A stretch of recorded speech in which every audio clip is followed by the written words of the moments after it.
Hi hello friends, welcome back to my channel Yash ideas and blogs.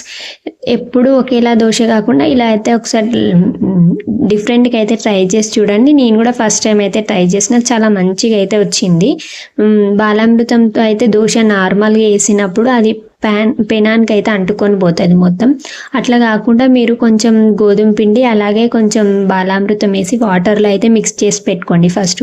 తర్వాత పెనం అయితే వేడైన తర్వాత దానిపైన అయితే వేసేసినాక చూడండి, ఇంకా పెనానికి అనేది అతుక్కొని పోదు. నార్మల్గా బాలామృతంతోనే దోశ వేస్తే మొత్తం అయితే దానికే అతికిపోయి వస్తుంది ఒక్కొక్కసారి.